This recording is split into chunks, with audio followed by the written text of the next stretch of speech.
Movie की कहानी शुरू होती है 1830 हडसन वैली न्यूयॉर्क में और स्टार्टिंग के सीन में ही हम देखते हैं एक आदमी को जो कि पेड़ से लटका हुआ था और ये सीन यहीं पर शिफ्ट हो जाता है। अब हम देखते हैं ऑगस्टस लैंडोर को जो कि एक फेमस डिटेक्टिव है और उससे मिलने एक कैप्टन हिचकॉक आते हैं और उसे अपने साथ चलने का बोलते हैं क्योंकि उसको सुपरिटेंडेंट ने बुलाया था। खैर अब वो पहुंच जाते हैं वेस्ट पॉइंट कैडेट एकेडमी के अंदर जहाँ पर उसे सुपरिटेंडेंट और कैप्टन ये बताते हैं कि उनकी एक कैडेट लेरॉय फ्राई की बॉडी एकेडमी से थोड़ी आगे ही एक पेड़ से लटकी हुई मिली है और डिटेक्टिव को उसकी इन्वेस्टिगेशन करके जल्दी से जल्दी खूनी को पकड़ना होगा और ये एक बहुत बड़ा केस है जिस पर एकेडमी की इज्जत दांव पर लगी हुई थी। साथ ही साथ वहाँ पर डर का माहौल भी बनने लगा था और यहाँ पर थोड़ी बहुत बात लैंडोर के बैकग्राउंड की भी होती है जहाँ पर वो बताता है कि उसकी वाइफ कुछ सालों पहले गुजर चुकी है और उसकी बेटी कुछ दिनों पहले घर से कहीं चली गई है, मे बी किसी के साथ भाग गई और ये बात तो टाउन में आसपास सबको पता ही है। और शुरुआत में जो बॉडी लटकी हुई मिली थी वो किसी और की नहीं बल्कि लेरॉय फ्राई की ही थी। खैर अब वो लोग एकेडमी के डॉक्टर डैनियल मार्कस के पास में जाते हैं जिसने उस कैडेट लड़के की ऑटोप्सी करी थी। वो बताता है कि इस लड़की की बॉडी की चेस्ट को किसी ने काटा है, वो भी बड़ी ही बारीकी से, और उसका दिल निकाल लिया गया है और काटने वाला बहुत ही प्रिसाइज था क्योंकि उसके हार्ट को हल्का सा भी डैमेज नहीं हुआ होगा। और ये बहुत जरूरी नहीं है कि वो डॉक्टर या फिर सर्जन ही हो, ये काम कोई भी कर सकता है, यानी कि जिसने इसकी थोड़ी बहुत भी नॉलेज ली होगी वो इस काम को इजीली कर सकता था। और उसको जिस किसी ने भी मारा है वो एक अच्छा खासा ही आदमी था। अब लैंडोर हैंगिंग स्पॉट को देखने जाता है जहाँ पर फ्राई मिला था और रात में उसे जिसने सबसे पहले देखा था उससे भी पूछताछ करी जाती है जहाँ पर वो बताता है कि जब वो यहाँ पर आया था तो फ्राई की बॉडी जमीन को टच कर रही थी और वो यहाँ पर आया भी इसलिए ही था क्योंकि उसने कुछ आवाज सुनी थी जो उसे किसी जानवर की लगी, जिसका हम ऑडियंस मतलब निकाल ही सकते हैं कि मारने वाले ने फ्राई पर पहले अच्छे से काबू पाया होगा, फिर उसके गले में फंदा लगाकर उसकी जान ले ली। अब लैंडोर वापस ऑटोप्सी रूम में जाता है और यहाँ पर वो फ्राई की बॉडी को फिर से चेक करता है तो उसके सर के पीछे एक चोट का भी निशान था जिसको डॉक्टर मार्कस ने नोटिस भी नहीं किया था। साथ ही साथ फ्राई की गर्दन पर रोप के सीधे निशान नहीं थे, मतलब वही कि उसे जबरदस्ती लटकाया गया था, यानी कि वही OV वाला मार्क जो होता है। और सिंघम मूवी के अंदर जयकांत शिकरे ने इसको काफी अच्छे से समझाया था। एनीवेज यहाँ पर फ्राई ने बचने की काफी कोशिश भी करी थी। अब लैंडोर उसके हाथ को भी चेक करता है जो कि जम चुके थे, लेकिन उसने अपने फिस्ट के अंदर कोई छोटी सी पर्ची छुपा रखी थी जो कि आगे की इन्वेस्टिगेशन में लैंडोर के काम आने वाली थी। अब वो जाकर फिर से उसी स्पॉट को चेक करता है तो यहाँ पर एडगर पो नाम का एक और कैडेट आता है और उससे थोड़ी बहुत बात करके ये बोलता है कि उसने भी इस केस को सॉल्व करने की कोशिश करी है और उसके हिसाब से किलर कोई ना कोई पोएट है क्योंकि हार्ट को निकालना सिंबॉलिक चीज होती है। अब वो गेट गार्ड से बात करने जाता है जो बताता है कि बॉडी लाने से पहले रात 2:30 बजे तक उसकी यहाँ पर ड्यूटी थी और फिर कोई ऑफिसर आया जिसने उसे रूम में जाने का बोला और वो चला भी गया था और अंधेरा होने की वजह से वो उसका चेहरा नहीं देख पाया, लेकिन उसकी ड्रेस उसने देख ली थी जो कि ऑफिसर की ही थी और उसके एक साइड के शोल्डर पर बार नहीं थे। खैर अगले सीन में लैंडोर एक पब में था जहाँ पर उसकी गर्लफ्रेंड पैट्सी काम करती है और यहाँ पर वो मिलता है फिर से एडगर से और वो दोनों बात करने लगते हैं और यहाँ भी एडगर यही बात बोलता है कि हार्ट सिंबॉलिक भी हो सकता है और किसी पोएट ने उसको चुराया होगा और लैंडोर भी उसकी बातों पर गौर करता है फॉर बेटर इन्वेस्टिगेशन और उससे डिस्कशन करता है। एडगर उसे एक लड़के के बारे में बताता है जो कि पहले कभी फ्राई का रूममेट हुआ करता था, लेकिन एक दिन उनका झगड़ा हो गया था। अब लैंडोर उस लड़के से बात करता है जहाँ पर वो बताता है कि उनका झगड़ा हुआ था क्योंकि फ्राई थोड़ी अलग ही सोच का बंदा था और कुछ बुरे लोगों से उसकी दोस्ती भी थी जिनके बारे में उसे कुछ खास नहीं पता और वो दोनों झगड़े के बाद में अलग अलग ही रहने लगे थे। यहाँ पर एक और लड़का होता है जिसका नाम स्टॉर्डर्ड होता है जिसने फ्राई को आखिरी बार देखा था और वो उससे बोल कर गया था कि उसे कुछ जरूरी काम है और बस फिर वो चला गया। अब तभी कैप्टन को एक मैसेज मिलता है कि आसपास कुछ जानवर उनको मिले हैं जिनका भी दिल निकाल लिया गया है और ये सीन कुछ ही टाइम पहले दिखाया गया था और अब कैप्टन परेशान हो जाते हैं और एकेडमी के अंदर नाइट कर्फ्यू शुरू हो जाता है। बताओ मतलब किलर ना हो गया, साला कोरोना ही हो गया। लैंडोर अब एडगर से मिलता है और उसे इन्वेस्टिगेशन में साथ देने का ऑफर देता है। वो काफी सटीक चीजें सोच पा रहा था, लेकिन वो ये भी बोलता है कि वो कभी फ्राई से मिला ही नहीं था और लैंडोर उसे वो पेपर पार्ट देकर उसके बारे में उसको पता लगाने का बोलता है, यानी कि वो जो चिट उसके हाथ में थी। अब वो घर आ जाता है और अपनी बेटी की बिलोंगिंग्स देखकर इमोशनल हो जाता है। खैर कुछ ही देर के बाद में एडगर उसके घर आता है और बोलता है कि अगर ये फ्राई के हाथ से मिला है तो इसके जरिए ही उसे रात में वहाँ पर बुलाया गया था और ये फटा हुआ है मीन्स किलर सुराग नहीं छोड़ना चाहता था। अब वो दोनों बीच के वर्ड्स को समझने की कोशिश करते हैं और अपनी समझ से एक मैसेज निकालते हैं कि 11 बजे वहाँ पर किनारे के पास मिलो और अकेले ही आना, ऐसा कुछ किलर ने लिखा था। और अब एडगर बोलता है कि इसके अकॉर्डिंग खूनी एक लेडी है और उसने आज सुबह एक लड़की को भी देखा था और उसकी माँ उससे ड्रीम्स में बातें करती है, पोएट की लाइंस में, और जो उसने आज लिखी है वो लड़की के बारे में ही थी। मीन्स उस लड़की का इस खून में हाथ है। अब अगले सीन में लैंडोर फ्राई की बॉडी के पास फिर से कुछ चेक करता है और उसे मार्कस की बात याद आती है कि हार्ट को संभालने के लिए किसी बर्तन में उसको रखना होता है जिसके आसपास काफी ज्यादा बर्फ हो। और तभी वो एक कैबिन के अंदर जाता है जिसको आइस हाउस ही कहा जाता था और वो एक नोट छोड़कर एडगर को भी यहाँ बुला लेता है। वो लोग यहाँ वहाँ पर देखते हैं तो वहाँ मोमबत्ती के निशान थे, एक बड़ा सा सर्कल बना हुआ था और उसके अंदर एक ट्रायंगल भी था, जिससे उन्हें अंदाजा लग जाता है कि यहाँ पर कोई सेरेमनी या फिर कोई रिचुअल किया गया होगा, क्योंकि यहीं पर फ्राई का हार्ट लाया गया था। और अब ऐसी सेरेमनी और रिचुअल के बारे में और पता करने के लिए वो लोग चर्च जाते हैं, क्योंकि वहाँ पर लैंडोर का दोस्त पेपे काम किया करता था। वो लोग उससे इसके बारे में डिस्कस करते हैं और वो उनको बताता है कि ऐसे सर्कल उसने पहले भी देखे हैं जिनके अंदर मैजिक होता है और उसने पहले कुछ लोगों को ऐसा करते हुए देखा भी है। वो अब एक बुक दिखाता है जिसे किसी विच हंटर ने लिखा था जो कि ऐसे रिचुअल्स और सेरेमनीज किया करता। लेकिन इस किताब से भी बड़ी और खतरनाक एक और बुक है जिसे हेनरी नाम के विच हंटर ने लिखा था, जिसने लगभग 700 विचेस को खत्म किया था और वो बुक भी अब नष्ट हो चुकी है। फिर उसने उसके जैसी और किताबें लिखी लेकिन वो भी मिसिंग है और उसके अंदर बहुत सारे रिचुअल्स और खासकर इमॉर्टैलिटी वाले रिचुअल्स थे जिसके लिए उस बुक को ढूंढने में बहुत सारे लोग लगे रहते हैं। अब लैंडोर एडगर को काम देता है कि वो पता लगाए कि एकेडमी में किसका शौक है रिचुअल्स का, और वो पता लगा भी लेता है कि शायद मार्कस के बेटे का इसमें शौक है और वो उसको अपनी पार्टी में इनवाइट भी करता है, एज एडगर इन चीजों के लिए एक्साइटेड होने का नाटक कर रहा था। अब वो लैंडोर से मिलकर उसे इसके बारे में बताता है और उसे यहाँ पर एक पोएट्री की किताब मिलती है और लैंडोर को तो पोएट्री का शौक नहीं था, जिस पर वो कहता है कि ये बुक उसकी बेटी मैटी की है। खैर अगले सीन में एडगर आर्टिमस मार्कस की पार्टी में था, यानी कि डॉक्टर के बेटे की पार्टी में, जहाँ पर उसके दो खास दोस्त होते हैं जो कि थे स्टॉर्डर्ड और बेलिंगर, और स्टॉर्डर्ड का नाम पहले भी आया था। यहाँ पर एडगर को ये पता चलता है कि फ्राई एक लड़की से प्यार करता था जो है आर्टिमस की बहन लिया। अब रात को लैंडोर को नाइटमेयर आता है जहाँ पर उसकी बेटी मैटी अपनी ड्रेस से खून साफ कर रही थी और बहुत ही ज्यादा रो रही थी कि सब कुछ बिगड़ चुका है। अब तभी लैंडोर की नींद खुलती है और वो मैटी की उस ड्रेस को देखने जाता है और रोने लगता है। साथ ही साथ उसे मैटी की याद भी आ रही थी जो कि बहुत ही ज्यादा परेशान थी और रो रही थी और वो घबराते हुए गॉड से प्रेयर भी कर रही थी। यानी कि लैंडोर का जो पास्ट है वो भी बिल्कुल ठीक नहीं है, उसकी काफी दर्दनाक यादें उससे जुड़ी हैं।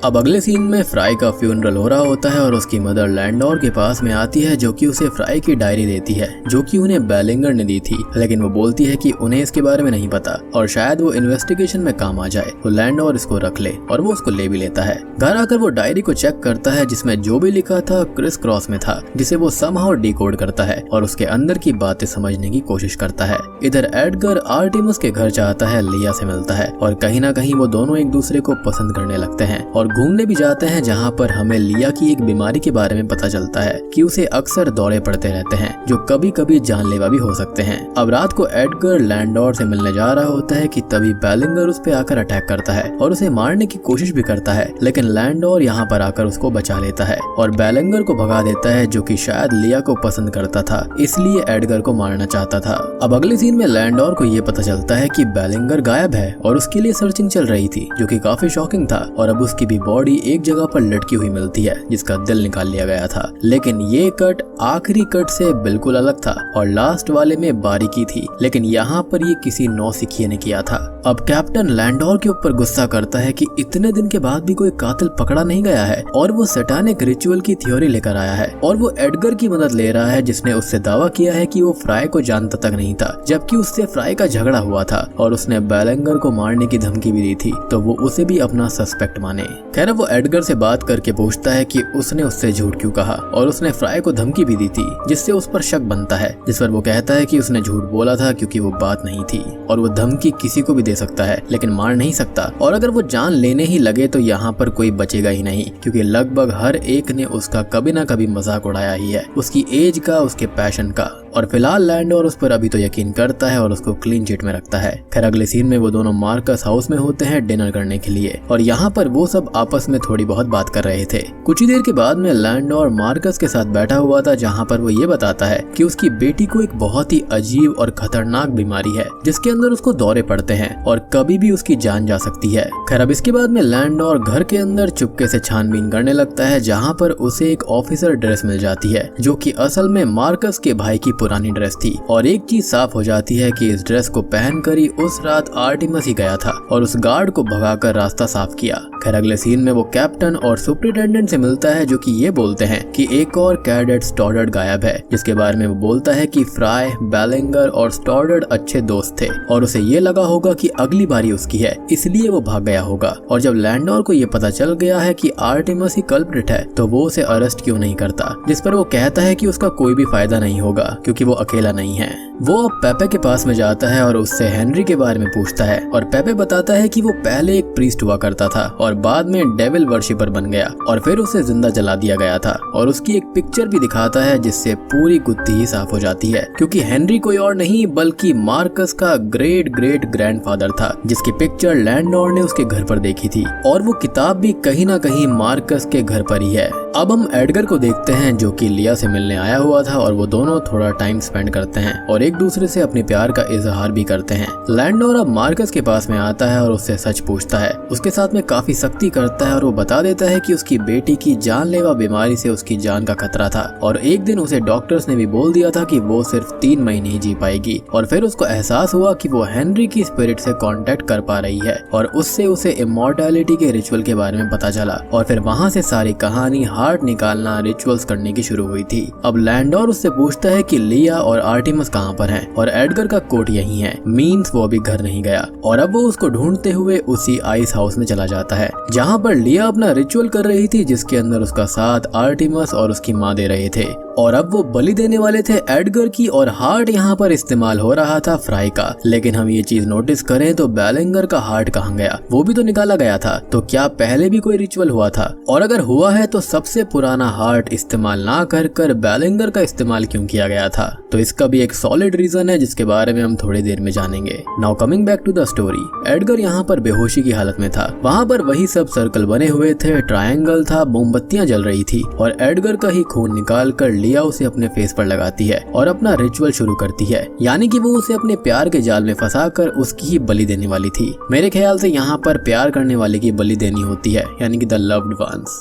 लेकिन होता यह है कि तभी लैंडोर यहाँ पर आकर उनको रोक देता है और उन लोगों के बीच में हाथापाई हो जाती है, जिससे वहाँ पर आग लग जाती है और लैंडोर एडगर और मिसेस मार्कस को तो बचा लेता है, लेकिन लिया और आर्टिमस के ऊपर जलता हुआ मलबा गिर जाता है, जिससे उनकी वहीं मौत हो जाती है। मूवी के एंडिंग सीन में एडगर हॉस्पिटल में एडमिट होता है और मिस्टर मार्कस को काम से निकाल दिया गया था और उनकी वाइफ को सजा देने का मतलब नहीं बनता, क्योंकि वो सजा के तौर पर अपने बच्चों को ही खो चुकी है, जिसके गम में वो अपनी जिंदगी बिताएंगी। अब लैंडोर ने केस सॉल्व तो कर दिया था और सुपरिटेंडेंट और कैप्टन उसको धन्यवाद करते हैं और उससे बुरा बर्ताव करने के लिए माफी भी मांगते हैं और उसको पूरी इज्जत के साथ वहाँ से विदा करते हैं। तो मूवी यहाँ पर खत्म होती है, राइट? लेकिन ऐसा बिल्कुल भी नहीं है, क्योंकि किलर और हार्ट निकालने वाले पर्सन अलग अलग हैं। असली किलर अभी भी सबकी नजरों से कोसों दूर था। यहाँ पर जो गुत्थी सुलझी है वो खाली फ्राई के हार्ट की है, बाकी सबका क्या और उन जानवरों को क्या? खैर हम एडगर को देखते हैं जिसे हॉस्पिटल में होश आता है और वो लैंडोर से मिलने जाता है, जिससे वो बोलता है कि उसे फिर से एक ड्रीम आया था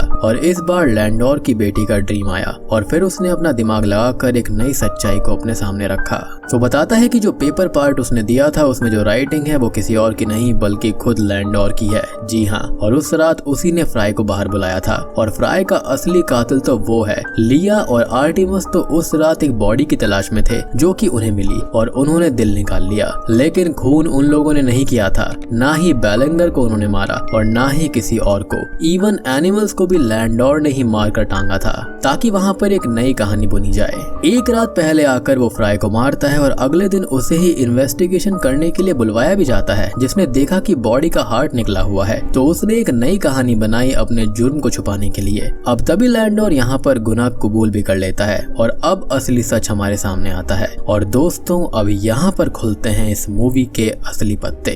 अब हम कुछ दिन पहले का एक फ्लैशबैक देखते हैं, जहाँ पर कुछ दिन पहले लैंडोर की बेटी मैटी घर आ रही थी, जिसे रास्ते में 3 लड़के मिलते हैं जो कि कोई और नहीं बल्कि फ्राई, बेलिंगर और स्टॉडर्ड थे, जो कि उसको पकड़ लेते हैं और उसको मोलेस्ट करते हैं। मैटी इससे पूरी तरह टूट जाती है, दिन भर रोती रहती है और यही फ्लैशबैक उसके पिता लैंडोर ने देखे थे। वो न्याय के लिए गॉड से प्रेयर्स करती रहती है और हमेशा घबराती, और एक दिन वो हार गई और क्लिफ से जंप करके उसने खुद को खत्म कर लिया और लैंडोर उसे बचाने आया था लेकिन बचा नहीं पाया। अब जिस दिन मैटी को मोलेस्ट करा गया था उस दिन उसने उन 3 में से एक लड़के का पेंडेंट छीन लिया था, जिससे पहले एक्यूज्ड पर्सन यानी कि फ्राई के बारे में उसे पता चला, यानी कि लैंडोर को, और उसने उसको खत्म कर दिया। और फिर दिल निकालने वाले सीन के बारे में तो आपको पता है, लिया और उसके जो फादर थे वो खाली उसको ठीक करना चाहते थे और उन्होंने उसका खून नहीं किया था, वो तो खाली उसका दिल निकाल कर ले गए थे, वो भी अपने रिचुअल के लिए। अब फिर फ्राई की डायरी से उसे बाकी 2 लोगों के बारे में पता चला, यानी कि स्टॉर्डर्ड और बेलिंगर के बारे में, और उन्हें मारते हुए उसने बाकी के लोगों का नाम पूछ लिया। उसने ही बेलिंगर को मारा और सैटानिक रिचुअल से कनेक्शन दिखाने के लिए हार्ट निकाल लिया, और यही रीजन था कि उस बार हार्ट निकालने का तरीका बिल्कुल अलग था, बिल्कुल नौसिखिए जैसा था, क्योंकि पहले एक डॉक्टर फैमिली यानी कि लिया या फिर आर्टिमस ने उसको निकाला था और उन्होंने भी उससे झूठ बोला, यानी कि यहाँ पर सारे ही लोग एक दूसरे को घुमा रहे थे। लेकिन इस बार लैंडोर ने हार्ट निकाला जो कि काफी नौसिखिए वाला था। खैर उसका तीसरा और आखिरी शिकार स्टॉर्डर्ड होता है जो कि भाग गया, और वो डर कर इसलिए भागा क्योंकि उसको पता था कि उस मोलेस्टेशन के एक्यूज्ड को कोई मार रहा है। और अब तक लैंडोर इमोशनल हो जाता है क्योंकि उसने अपनी बेटी के आरोपियों को सजा दी है और कभी ना कभी वो स्टॉर्डर्ड को खत्म करता, लेकिन वो भाग गया। लेकिन वो हमेशा ही डर के साए में जीने वाला है जो कि उसकी जिंदगी को बद से बदतर बना देगा, यानी कि 2 आरोपी खत्म हो गए थे और तीसरा इसी सदमे में जिंदगी भर जीता रहेगा क्योंकि वो अपने पाप को जानता था कि उसने क्या किया है और हमेशा मौत उसके लिए आ सकती है, जो कि मेरे ख्याल से मौत से भी बदतर है। अब एडगर यहाँ पर सब कुछ समझ चुका था कि एक तरफ उसका प्यार गया था लिया जिसे सब कातिल मानेंगे, और वहीं एक तरफ एक पिता उसकी मासूम बेटी के लिए बदला लेता है, और दोनों के लिए सैक्रिफाइस एडगर को ही देना था। और लैंडोर उसे वो पेपर पार्ट और अपना नोट दे देता है जिससे दोनों की हैंडराइटिंग मिलाकर सब कुछ साबित हो जाएगा कि लैंडोर ही असली कातिल है। लेकिन एडगर उनको जलाकर वहां से चला जाता है क्योंकि वो उसके दुख को समझ रहा था, और जाते हुए लैंडोर उससे बोलता है कि काश उस दिन वो मैटी से मिला होता तो कहानी ऐसी ना होती, क्योंकि एडगर एक बहुत ही अच्छा इंसान है। अब मूवी के एंडिंग सीन में हम लैंडोर को देखते हैं जो कि उसी क्लिफ से जंप करके खुद को भी खत्म कर लेता है क्योंकि उसका सबसे बड़ा मकसद पूरा हो चुका था और वो मैटी की यादों में वैसे भी अंदर से मर रहा था। इसी के साथ में ये मूवी यहीं पर खत्म हो जाती है। तो उम्मीद करता हूँ कि आपको ये मूवी पसंद आई होगी, ये सिचुएशन आपको पसंद आई होगी। पसंद आई है तो वीडियो को लाइक कर देना, चैनल के ऊपर नए हैं तो सब्सक्राइब कर लीजिए।